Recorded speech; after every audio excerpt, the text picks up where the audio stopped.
en train de pouvoir réellement nous retrouver autour des cantiques pour partager la parole du Seigneur. Et vous le savez, c'est notre rendez-vous de tous les lundis, Louons l'Éternel, une émission qui vous est présentée par votre serviteur, le pasteur Philippe Mukenge. Une émission qui nous permet de pouvoir réellement nous exhorter, nous réconforter, nous relever, pouvoir réellement nous enseigner, nous instruire autour de la parole du Seigneur. Et les chantres nous aident à pouvoir réellement partager cette bonne nouvelle. Et votre serviteur, le pasteur Philippe Mukenge, est là pour pouvoir réellement partager cette bonne nouvelle du royaume. Que l'Éternel vous soit très favorable, que l'Éternel vous bénisse, que l'Éternel se souvienne du temps que vous donnez pour les choses du royaume, que le Seigneur puisse réellement bénir ce temps consacré à la parole du Seigneur, que l'Éternel puisse vous accorder toutes les bonnes choses qu'il a préparées dès avant la fondation du monde, afin que vous puissiez véritablement connaître sa grandeur, connaître sa majesté, connaître réellement le nom de notre Seigneur Jésus.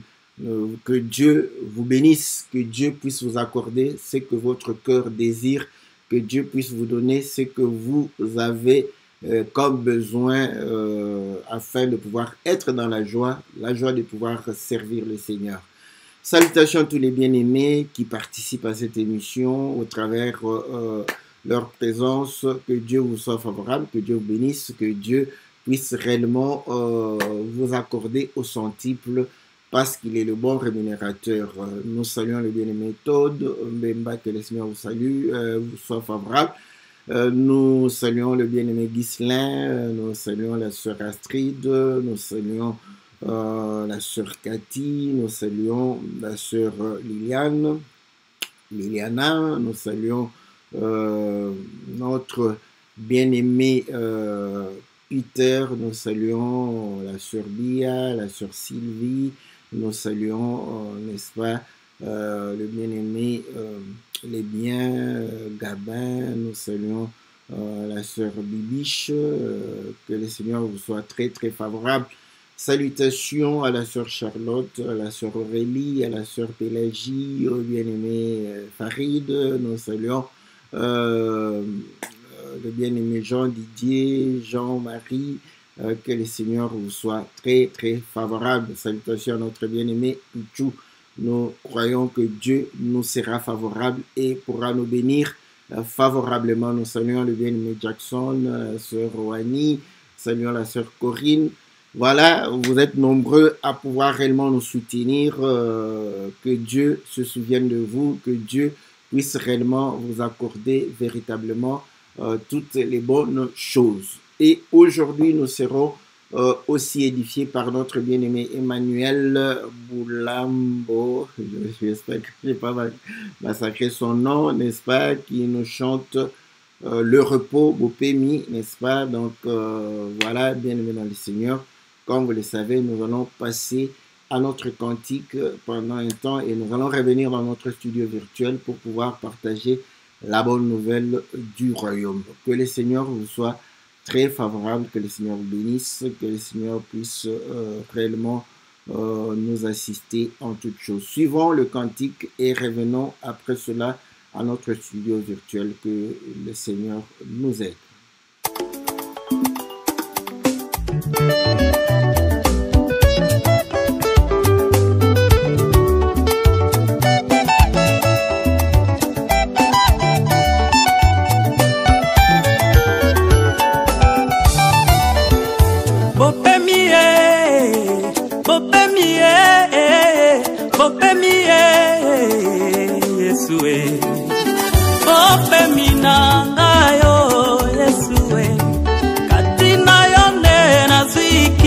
Oyo mokili kopesa kate bongo na lela kapona nini yo mema mikumba nanga Yesu bopemi nanga yo Yesu bopemi nanga yo Yesu kati na yo ne nazikimya oyo mokili kopesa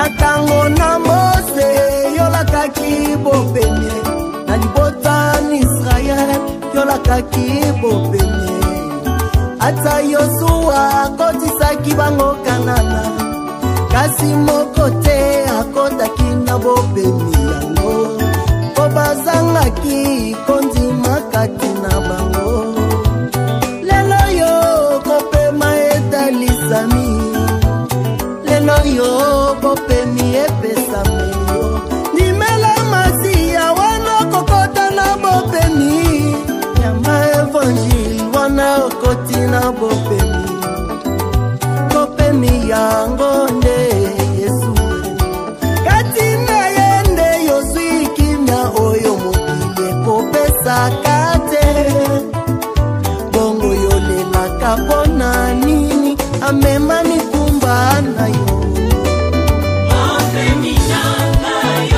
kopemi nanga Yesu kopemi nanga seyo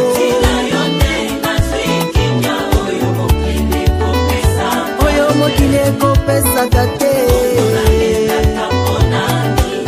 omema mikumba nanga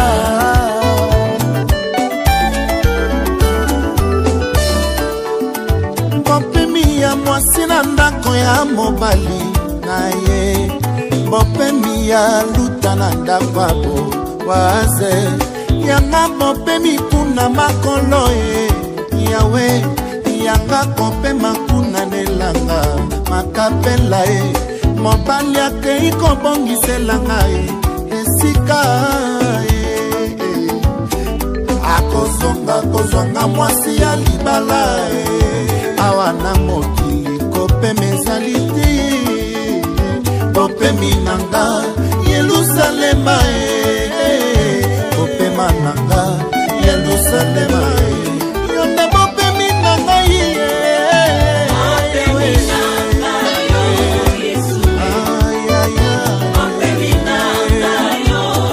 nalala na tolo na yo lokola la sunamita alala na tola na widi azwa ya solo bopemi ya solo Yesu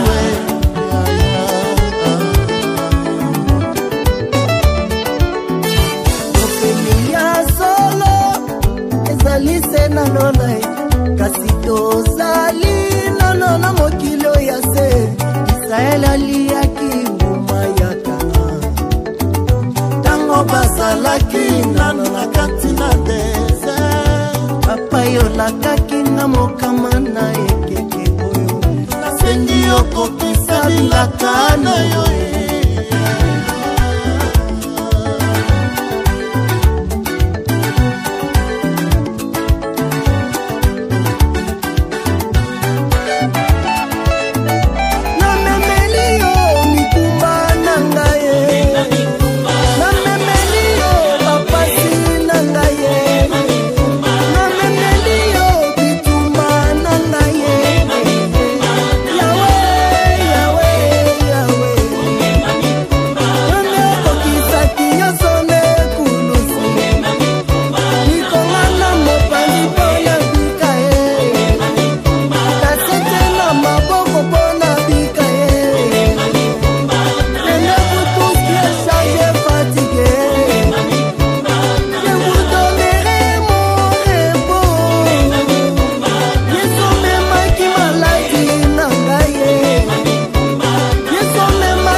Voilà, bien aimés dans les Seigneurs, nous revenons dans notre studio virtuel. Nous avons été bénis par notre bien-aimé Emmanuel qui a chanté Bopé mis le repos pour dire que voilà, Israël a marché dans le désert pendant 40 ans et Dieu leur avait promis de pouvoir réellement entrer dans le repos à Canaan.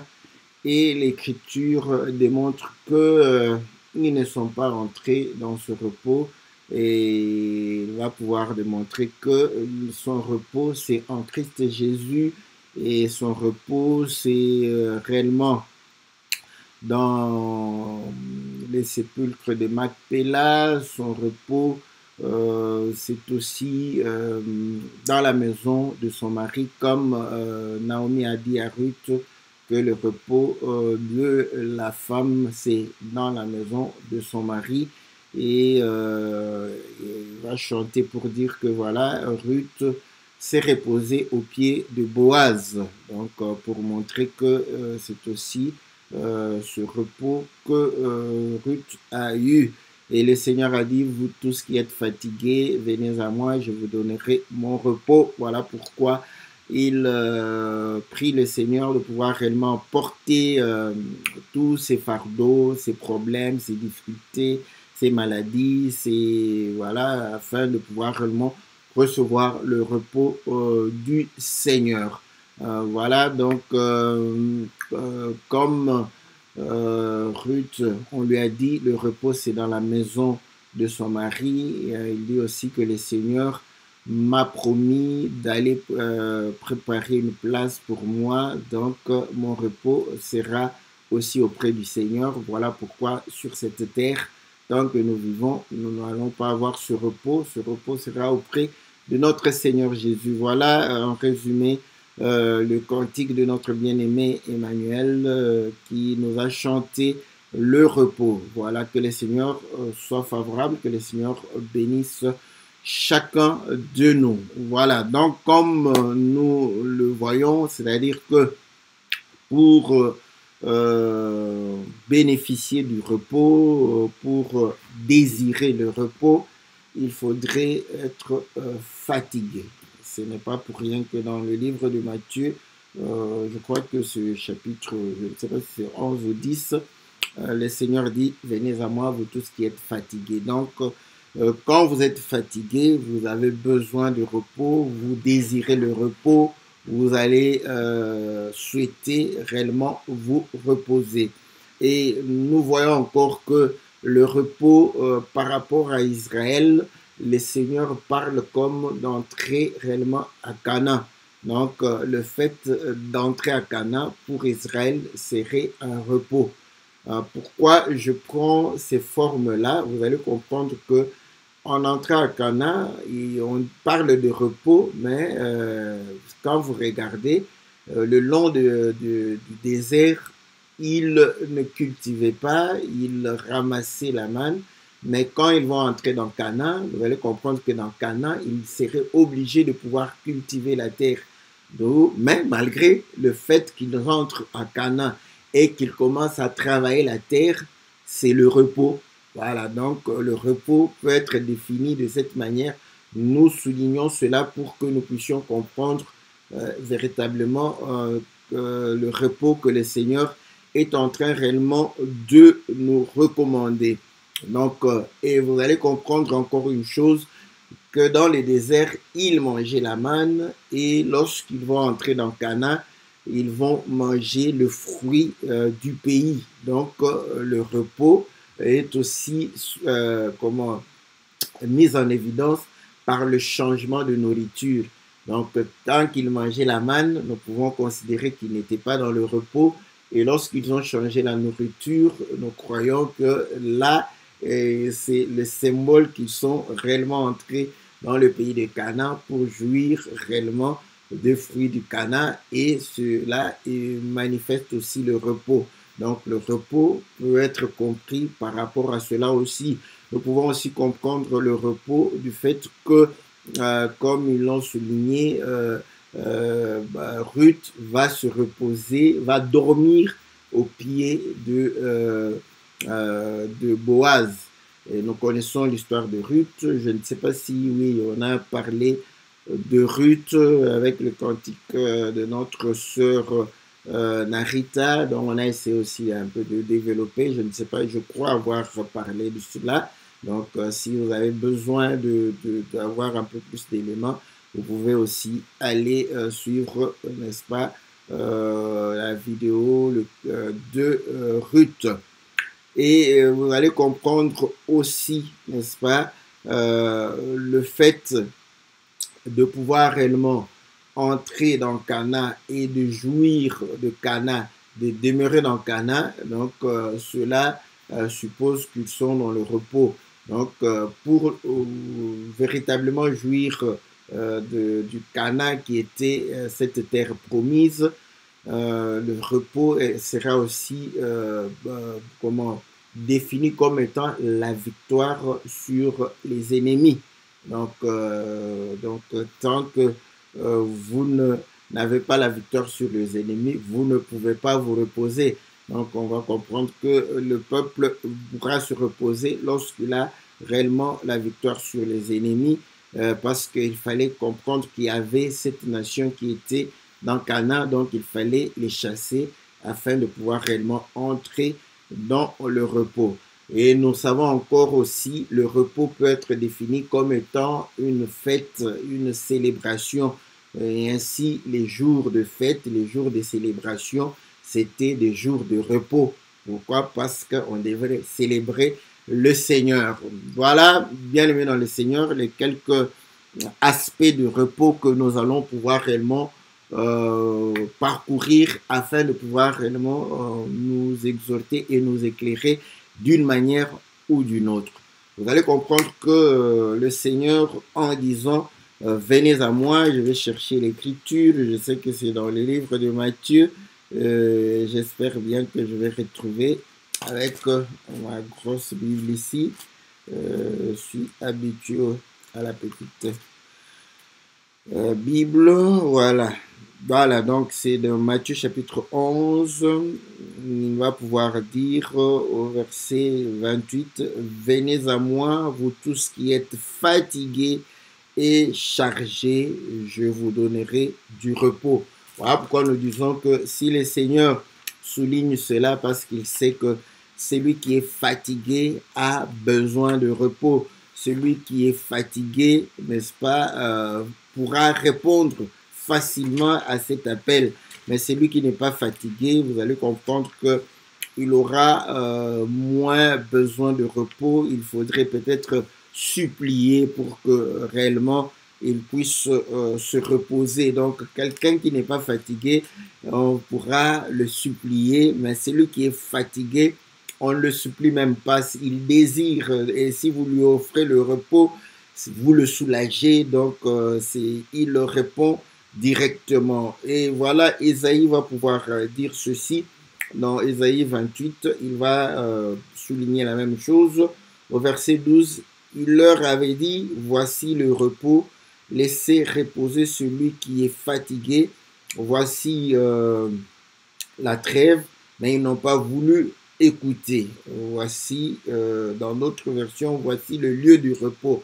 Donc, ils n'ont pas voulu écouter. Donc, vous allez comprendre que le repos dépend aussi du lieu, n'est-ce pas, du repos. S'il y a un lieu pour pouvoir se reposer, vous allez pouvoir vous reposer. Et dans la vie de tous les jours, vous allez comprendre que si vous n'êtes pas dans un lieu approprié, vous aurez les difficultés de pouvoir vous reposer, n'est-ce pas? Donc, le lieu aussi peut te permettre de pouvoir te reposer, n'est-ce pas? Et si le lieu n'est pas approprié, vous aurez du mal à pouvoir vous reposer. Tout cela est réellement significatif. Et je crois que, comme l'Écriture le dit, la nature elle-même ne vous enseigne-t-elle pas? Donc nous comprenons que nous pouvons tirer des leçons dans la nature et comprendre ce que Dieu fait sur le plan spirituel. Donc si vous êtes fatigué, je crois que vous allez vous-même chercher le repos. Et lorsqu'on va vous offrir le repos, vous allez trouver un soulagement, vous allez réellement reconnaître que c'est une faveur, c'est une grâce, c'est une bonne chose qu'on est en train de pouvoir réellement vous accorder. Mais cependant, lorsque vous n'êtes pas fatigué, vous allez pouvoir réellement chercher à pouvoir être encore en mouvement ou à ne pas vouloir vous reposer, parce qu'en réalité, le repos sera quelque chose de forcé. Au lieu d'apporter du bien, cela pourra réellement peut-être vous gêner. Donc voilà pourquoi. Vous allez comprendre que dans les choses de Dieu, ceux qui profitent réellement de l'appel du Seigneur, ceux qui profitent du repos du Seigneur, ce sont ceux-là qui se sentent fatigués. Ce sont ceux-là qui ont besoin réellement de repos. Et nous avons toujours donné l'exemple de Noé et de son père, Lémec. Lorsque Lémec s'est senti fatigué, et nous avons toujours dit que c'est à partir d'Adam que Dieu avait dit, tu vas travailler la terre, elle va pouvoir te répondre avec des épines et de charbon, mais tu mangeras à la sueur de ton front. Donc, il fallait que l'homme puisse souffrir pour pouvoir manger. Mais on pourra dire que d'Adam jusqu'à Lémec, tout cela travaillé, le supporter, mais le mec va exprimer que non, qui va pouvoir nous soulager de la pénibilité, n'est-ce pas, du travail qui provient de nos mains et à travers la terre que le Seigneur avait maudite. Et là, il va pouvoir réellement faire un souhait, un vœu de trouver réellement un soulagement, une consolation au travers réellement Noé. Donc là, on comprend très clairement que celui qui est fatigué a réellement besoin de repos. Celui qui n'est pas fatigué n'aura pas besoin de repos. Et c'est ainsi que nous comprenons que ceux qui viennent, le Seigneur a dit, venez à moi. Donc on comprend que c'est le Seigneur qui donne le repos. Ceux qui viennent au Seigneur et qui ne sont pas fatigués, ceux-là sont ceux qui provoquent beaucoup de problèmes au milieu des frères et des sœurs. Si vous voyez quelqu'un apporter des problèmes au milieu de frères et sœurs, comprenez que quand il a été appelé, il n'était pas fatigué. Il n'était pas fatigué, voilà. C'est comme ça qu'il ne dépose pas, n'est-ce pas, ses charges, ses fardeaux, il ne se débarrasse pas de ses activités, de ses œuvres, n'est-ce pas, il continue, n'est-ce pas, avec ses œuvres. Il a répondu, n'est-ce pas, voilà pourquoi le Seigneur dit ailleurs qu'il y a beaucoup d'appelés, mais peu d'élus. Donc, les élus, ce sont ceux qui désirent le repos de Dieu, et lorsqu'ils sont appelés, ils viennent et ils vont pouvoir réellement déposer, n'est-ce pas, leur activité, leur charge, leur responsabilité, leur nature, leur conviction, déposer entre les mains du Seigneur leur intelligence, leur sagesse pour pouvoir réellement prendre ce que le Seigneur offre. Voilà pourquoi le Seigneur, dans cette écriture, il dit que recevez mes instructions. Vous voyez? Donc, en échange, nous devons écouter, n'est-ce pas, ce que le Seigneur nous dit. Donc, comprenez, ne vous étonnez pas, vous allez vous dire que mais comment le frère n'écoute pas, comment le frère n'est pas sensible. C'est normal, il n'était pas fatigué, il continue à vivre sa nature. Et c'est vraiment ça la conversion. La conversion, c'est la fatigue de la nature qu'on a, la fatigue, n'est-ce pas, de ce qu'on fait, le dégoût. Voilà, parce que quand on est fatigué, on a envie de lâcher ce qu'on est en train de pouvoir faire, de lâcher ce qu'on vit, de lâcher ce qu'on est, voilà, pour pouvoir, n'est-ce pas, avoir autre chose. Donc, on se laisser, n'est-ce pas, réellement reposer et dans un lieu propice. Et le Seigneur, n'est-ce pas, il est le lieu de repos par excellence. Voilà pourquoi vous allez comprendre que ceux qui ont vraiment besoin du Seigneur, ceux qui ont besoin de pouvoir réellement avoir ce repos, ils trouvent le Seigneur.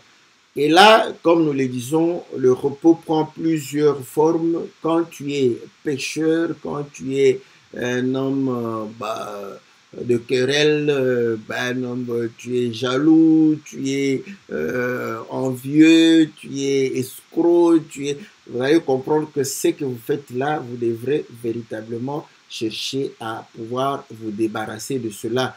Quand vous êtes fatigué de cela, vous trouvez que ce n'est pas une bonne nature, je crois que le Seigneur va vous accueillir à bras ouverts. Mais cependant, si vous n'êtes pas fatigué de cela, voilà pourquoi vous allez comprendre que vous pouvez avoir une tonne d'exhortation, vous pouvez avoir une tonne d'enseignement, vous pouvez avoir une tonne de prédication, vous pouvez avoir réellement une tonne d'encouragement, mais cependant, vous allez pouvoir demeurer, n'est-ce pas, le même hier, aujourd'hui et en enfer, parce que vous n'allez pas changer, parce que ce que vous faites, ça vous plaît. Voilà, c'est difficile de pouvoir réellement vous convertir tant que vous vous plaisez, n'est-ce pas, à la nature à laquelle vous manifestez votre caractère. Donc voilà, le repos est lié à la fatigue et cette fatigue, c'est le dégoût. Voilà, donc vous allez comprendre aussi lorsque vous êtes satisfait de la connaissance que vous avez, je comprends que vous aurez des difficultés de pouvoir apprendre, n'est-ce pas? Parce que voilà, vous vous contenterez, n'est-ce pas, de cette connaissance.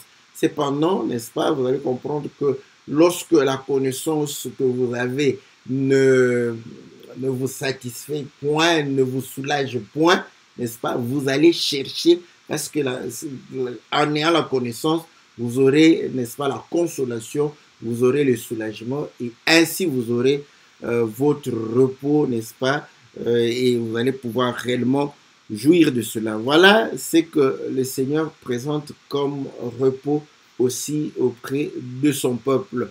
Et nous avions dit que lorsque le Seigneur parla à Israël, il va montrer qu'il faut entrer, n'est-ce pas, dans le pays de Canaan, dans le pays de la promesse, dans le pays, n'est-ce pas, qui a été donné en héritage.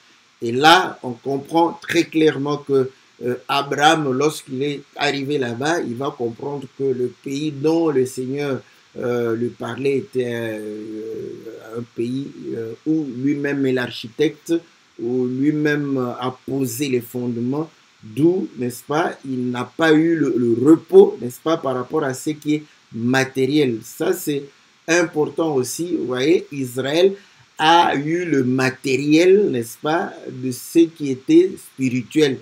Donc, vous allez comprendre que ceux de Dieu, ceux de la famille d'Abraham, ceux, n'est-ce pas, qui ont été réellement choisis par le Seigneur, les élus, ne se soulagent pas, ne se consolent pas avec le matériel. Voilà. Donc, vous allez comprendre pourquoi en Hébreux chapitre 11, il est dit que Abraham qui a eu la promesse va habiter dans des tentes, n'est-ce pas, démontrant qu'il est pèlerin, qu'il n'a pas eu le repos, n'est-ce pas, dans ce qui a été le matériel.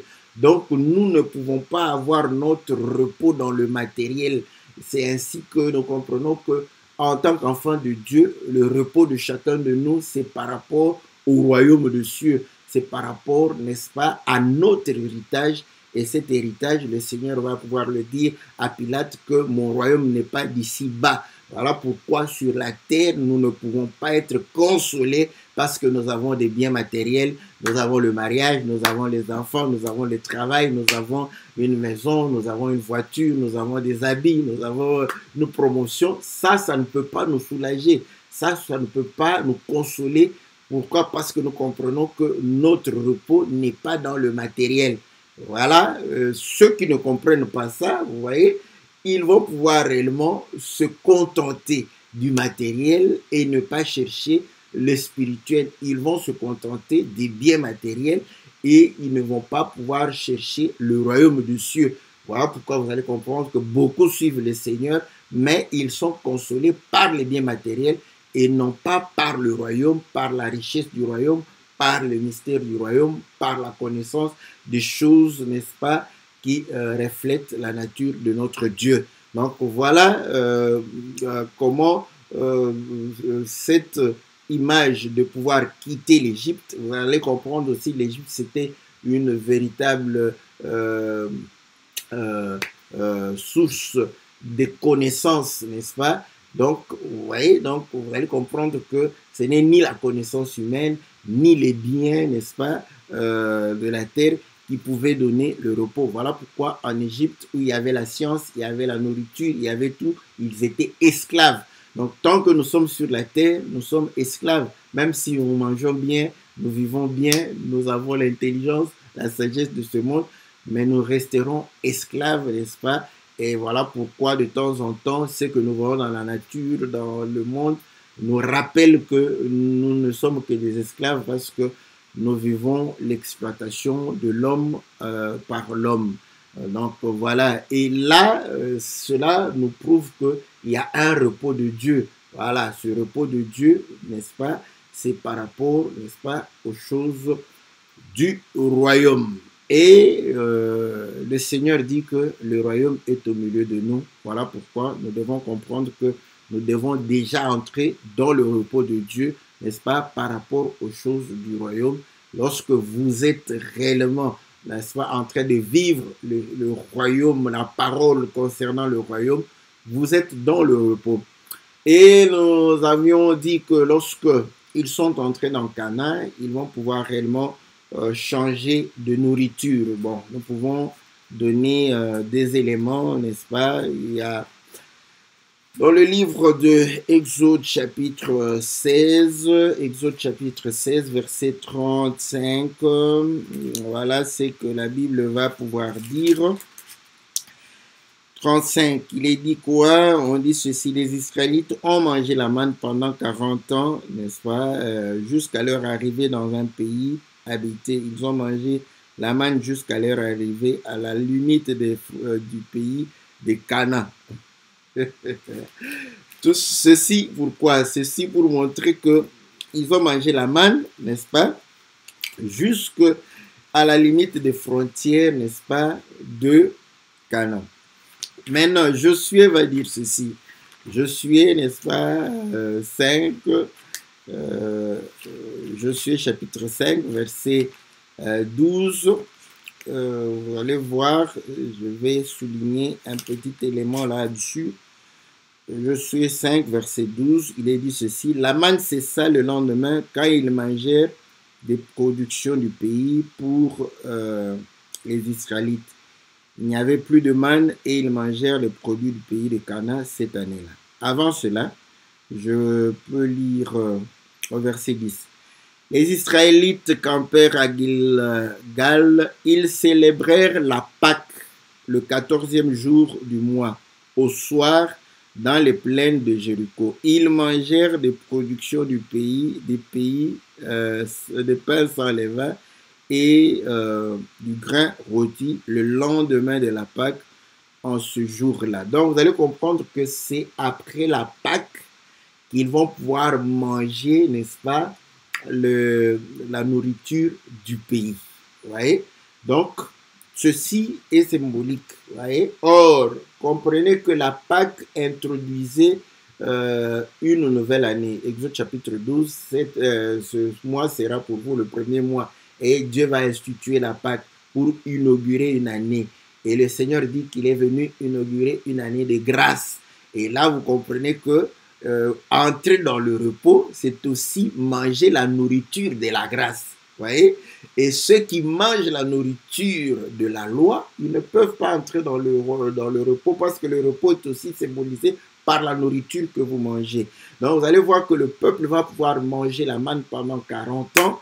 Et après 40 ans, quand ils entrent dans le pays de Canaan, ils vont manger la nourriture du pays. Et nous comprenons que 40 ans, et la loi, n'est-ce pas, la manne, n'est-ce pas, est le symbole de la loi. Vos pères ont mangé la manne et ils sont morts. Voilà, moi je suis le pain de vie. Celui qui mange ma chair et boit mon sang ne mourra jamais. Donc on comprend que, mais le pain, la manne était une nourriture qui est venue du ciel. Et à cette occasion, Moïse va dire que l'homme ne vivra pas seulement de pain, mais de toute parole qui sort de la bouche de l'Éternel. Donc la manne était en train de symboliser la loi. Donc vous comprenez qu'aujourd'hui, beaucoup de gens croient être dans le repos, mais ils ne sont pas dans le repos. Pourquoi? Parce que la nourriture qu'ils mangent, c'est la loi. Quand vous mangez la loi, vous ne pouvez pas entrer dans le repos.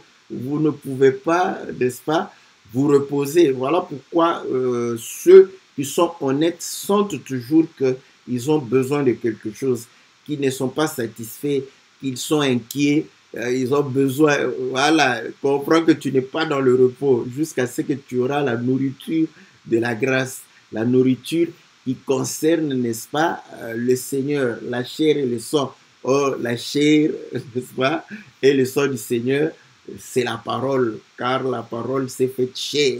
Et vous allez comprendre que lorsque vous mangez cette nourriture, n'est-ce pas, les paroles qui donnent vie, les paroles qui vivifient, c'est alors que vous avez, n'est-ce pas, la paix, vous avez ce repos, n'est-ce pas, que le Seigneur a réellement promis.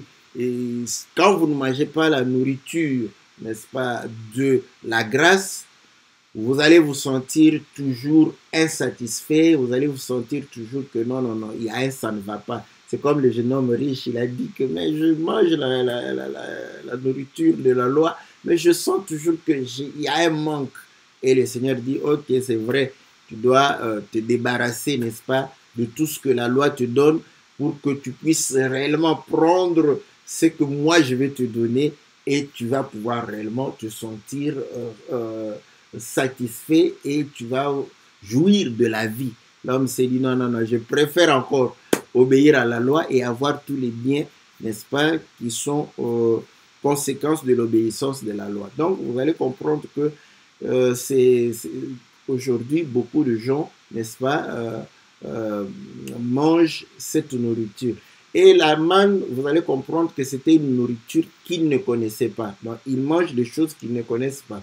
Voilà. Donc, quand vous mangez les choses que vous ne connaissez pas, mais pourquoi vous mangez? Bon, on nous a dit de pouvoir réellement faire cela. Qu'est-ce que vous voulez? Bon, nous on fait. Comprenez que vous êtes en train de pouvoir manger, n'est-ce pas, la manne, et ceci est symbolique du fait que vous n'avez pas encore le repos. Et vous allez comprendre que Boaz, n'est-ce pas, va avoir réellement Ruth sous ses pieds parce que Naomi avait dit, va te reposer auprès, n'est-ce pas, à ses pieds. Et avant même cela, lorsque Naomi était en train de les décourager de rentrer dans leur nation, il va pouvoir dire que c'est auprès d'un mari que vous allez trouver le repos. Mais pour pouvoir, Boaz avait n'est-ce pas, épousé, pris Ruth comme sa femme, mais vous allez voir que Ruth va se reposer à ses pieds. Vous voyez, pouvoir réellement se reposer à ses pieds, c'est symbolique, ça demande beaucoup de choses. Et là, nous pouvons lier cela avec la multiplication de pain où les hommes étaient fatigués, ils avaient faim, le Seigneur va pouvoir leur dire de s'asseoir, n'est-ce pas? Vous voyez? Donc, pour faire quoi? Pour pouvoir manger. Vous voyez? Donc, quand on a faim, on est fatigué, on s'assied, n'est-ce pas? Or, s'asseoir sur une chaise, c'est pouvoir réellement se reposer. Mais on se repose pourquoi? Pour pouvoir manger. Voilà. Et là, vous allez comprendre que Ruth qui dort, elle se repose, n'est-ce pas? Mais au pied de Boaz.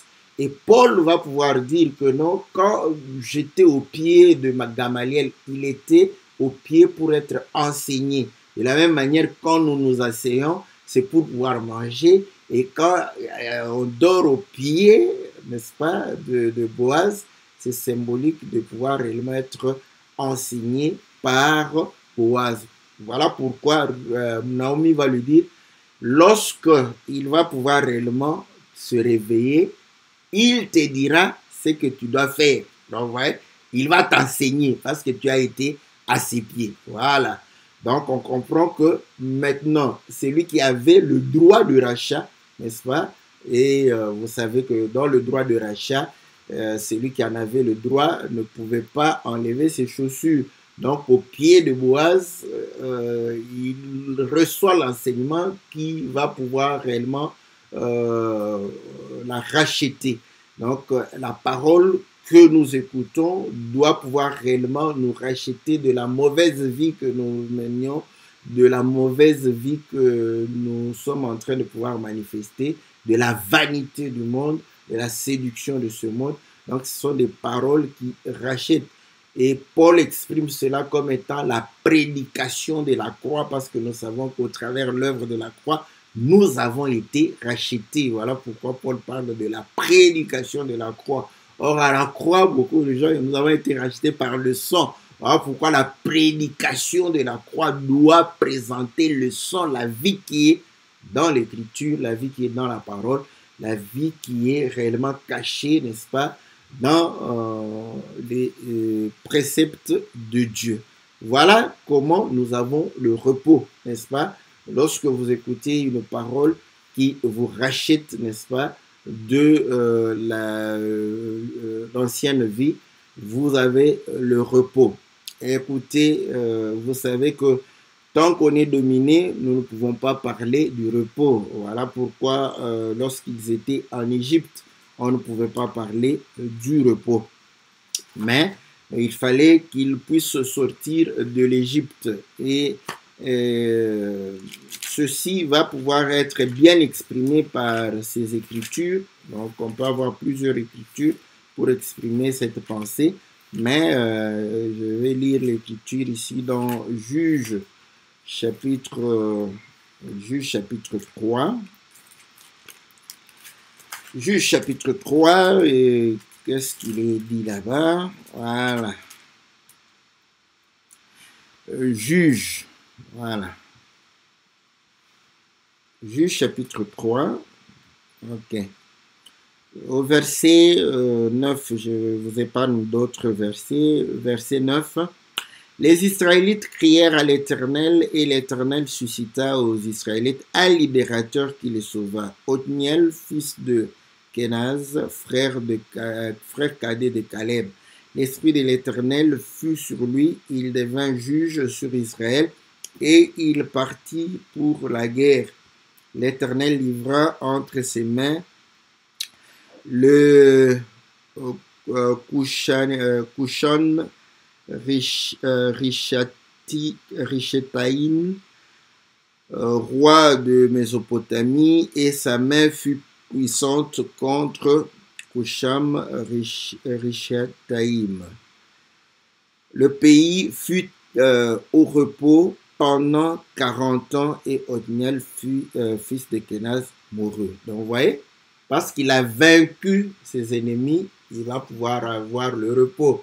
Et vous allez voir aussi l'image donnée par David, qui va vaincre tous les ennemis d'Israël pour que Salomon vienne, n'est-ce pas, régner pendant son règne, être dans le repos.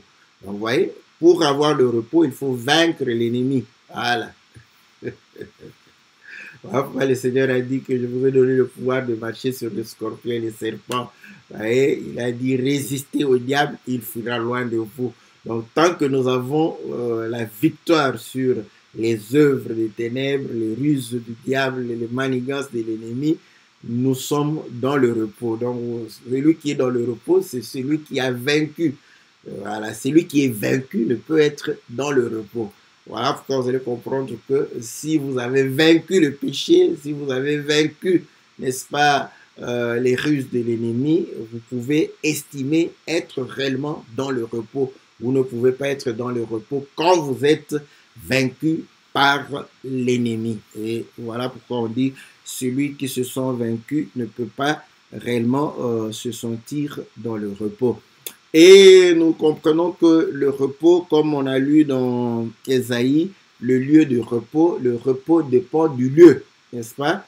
Et l'image est donnée avec Lazare et les jeunes hommes riches. Vous voyez, non, le riche, celui-là, on n'a pas dit qu'il était jeune homme.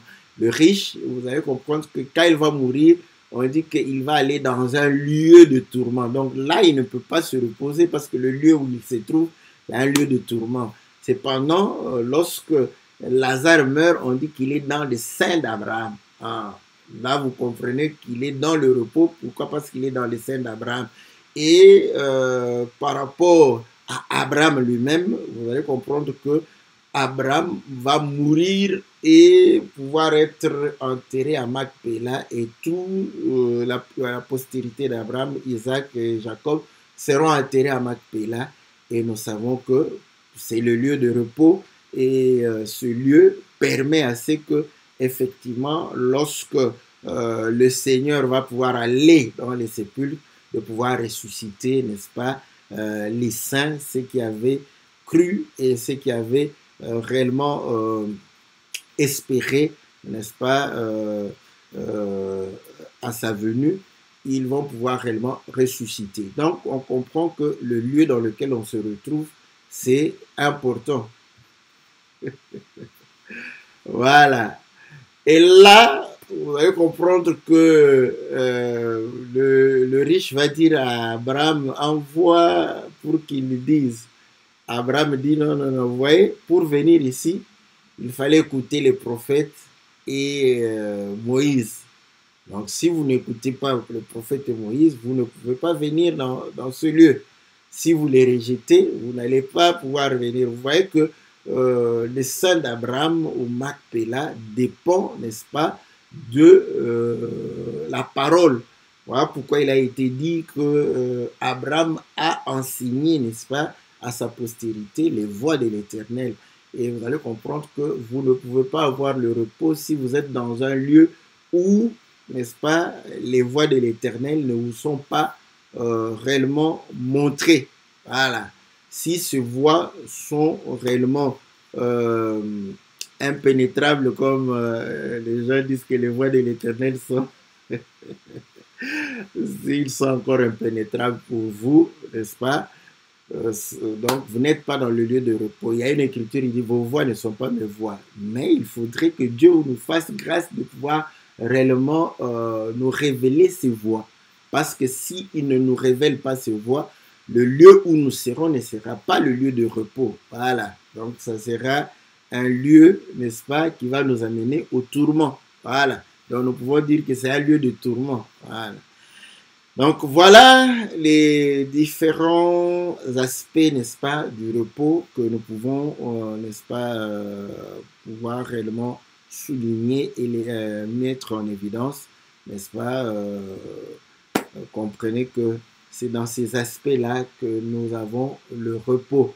Et comme je l'ai dit, on dit que le repos de la femme, c'est dans la maison de son mari, mais pourtant, vous allez comprendre que lorsque une femme rentre dans la maison de son mari, je salue tous les Européens, parce que là, ils peuvent dire, oh non, mais ça a changé, oui, pour vous, ça a changé, mais la parole démontre que la femme va travailler pour l'homme, vous voyez, donc c'est aussi ça le repos. Ah, le repos, c'est travailler pour l'homme, voilà, donc, vous voyez, tant que vous ne travaillez pas pour l'homme, vous n'êtes pas dans le repos. Voilà pourquoi naturellement la femme a besoin de l'accompagnement. Vous voyez, elle se sent rassurée lorsqu'elle trouve un conjoint, un partenaire avec qui partager, n'est-ce pas, ses désirs, ses rêves, ses inquiétudes, n'est-ce pas.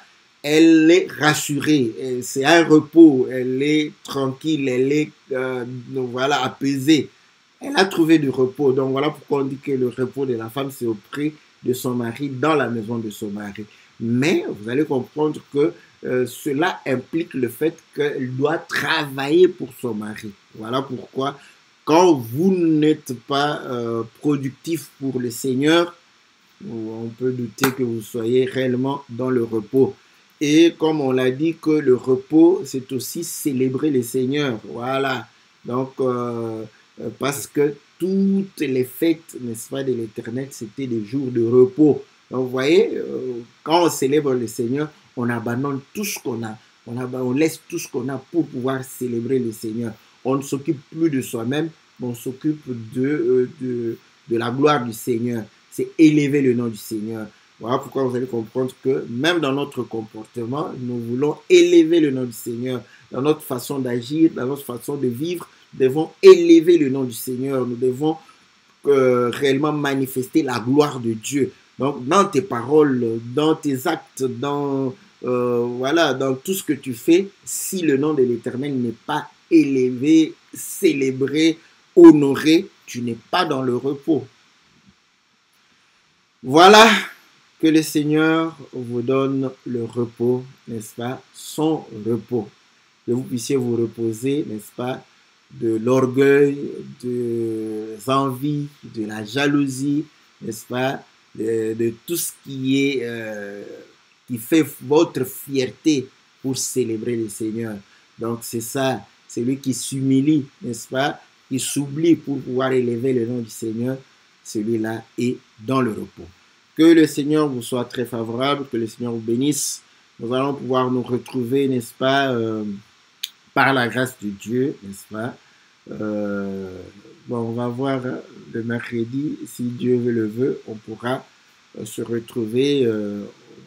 Donc, on espère bien que le Seigneur nous fera grâce. Sinon, on pourra se retrouver lundi et l'autre mercredi là. Que Dieu vous soit très très favorable, que Dieu vous bénisse, que Dieu puisse réellement nous accorder toutes les bonnes choses. Dans le nom puissant et glorieux de notre Seigneur Jésus. Amen.